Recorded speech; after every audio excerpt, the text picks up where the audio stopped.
Madam Chair, Chris Daly, Nevada State Education Association, the voice of Nevada educators for over 100 years. We appreciate the conversation here in committee and look forward to participating in the work group to build an even stronger piece of legislation, hoping to be back on the Senate side at the support table. NSEA believes in the principles of restorative justice, which proactively build healthy relationships and a sense of community to prevent and address conflict and wrongdoing. While Assembly Bill 168 touches on restorative justice, requiring a plan of action before a student is suspended or expelled, NSEA would like to see a more robust and resourced restorative discipline process for our school sites and classrooms. Meanwhile, NSEA takes a strong stance for the safety of educators and advocates that any physical assault resulting in an injury to an educator be given the highest priority and not be treated the same as lower level offenses.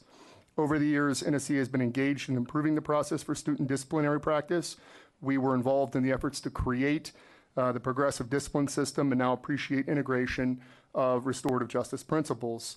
We believe students should have the opportunity to take responsibility for their behavior and address wrongs that have been committed. NSEA also believes this bill will help to eliminate unnecessary punitive suspensions for minor offenses. Alexander Marks, NSEA. Just to add to that, unfortunately, there's been an increase in violence against educators in Nevada and across the United States. In 2016, 6% of teachers reported being physically attacked by a student from their school in the previous year. NSEA and our local affiliates have received numerous reports this year of assaulted educators with bruises, broken bones, and not to mention the emotional toll. We believe a strong restorative discipline system would reduce incidents where educators sustain injuries. However, this system needs to be proactive, implemented district-wide, and will require much greater attention and significant new resources that are not reflected in this bill. Without this level of implementation, we fear that moving away from a no-tolerance policy could result in even less safety, and reduction of suspensions and expulsions is a laudable goal, but not at the expense of safety for violent offenses. Every day, educators make students feel welcome in the classroom and at school sites. Many utilize learning circles, conflict resolution, and mediation to deal with challenges and resolve conflict. However, this work is often independent of broader school culture. It is necessary that there be a proactive district and school-wide plan to implement restorative practices that is seamlessly integrated into the classroom, curriculum, and culture of the school. This also means providing needed trainings to foster an environment where restorative discipline systems can be successful. These practices should extend throughout the school site and should engage all the staff to create and maintain a safe physical space, a supportive school climate, an engaging academic environment, and healthy relationships between students, peers, and staff. Thank you.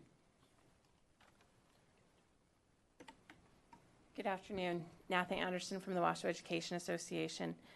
I'm speaking in neutral on AB168, and I struggle with this bill.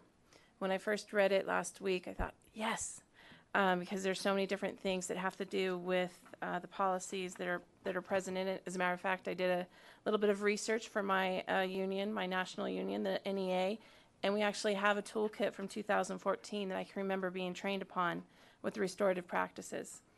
When it has to do with fostering that healthy relationships in schools. And as I look through this toolkit as a reminder, there's so many things that I use as an educator myself. But I struggle because our educators are being beaten up. We are being hurt. I have a member in my district who is a second grade teacher. She is scared to go to school. I have a first grade teacher who has been hit so many times that she literally has decided to take the rest of the school year off. I realize that that is exactly what the districts are able to actually utilize for suspension. But this child, suspension is not necessarily what's right for him. He needs help. He needs somebody to help him. He's going through too many problems at home for us to kick him out of school. It's not appropriate. And so the restorative justice items that are mentioned in so many of our toolkits are very important for us to actually be trained upon. Not just said, here's some paperwork, look over it. As a 20-year teacher, it was a reminder of 3 or 4 trainings that I had gone to as to how exactly to utilize the restorative justice practices. And I was very fortunate because I had a principal that was very supportive of me.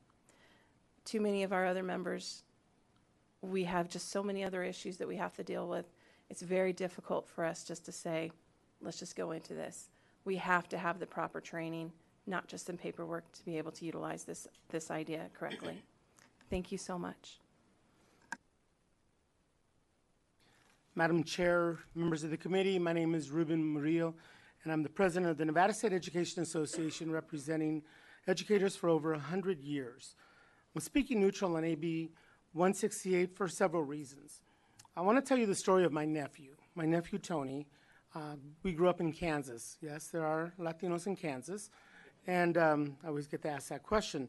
And growing up in a predominantly white environment, my nephew had issues with behavior, learning disabled, but at that time, there wasn't enough support for learning disabled children.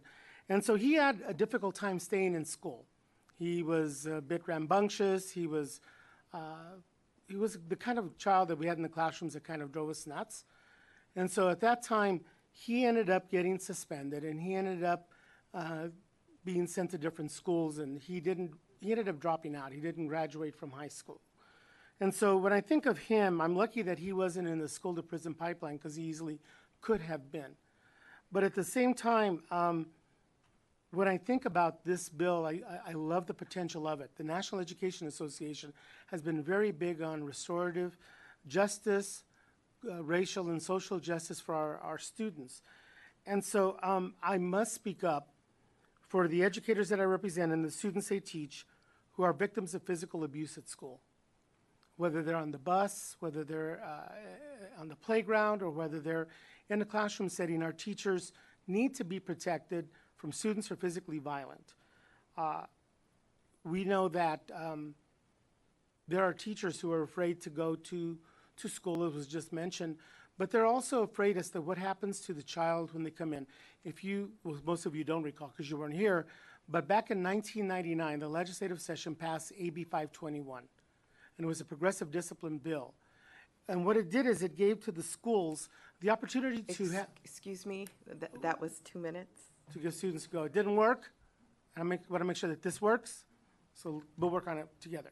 Great. How was that? Thank you. And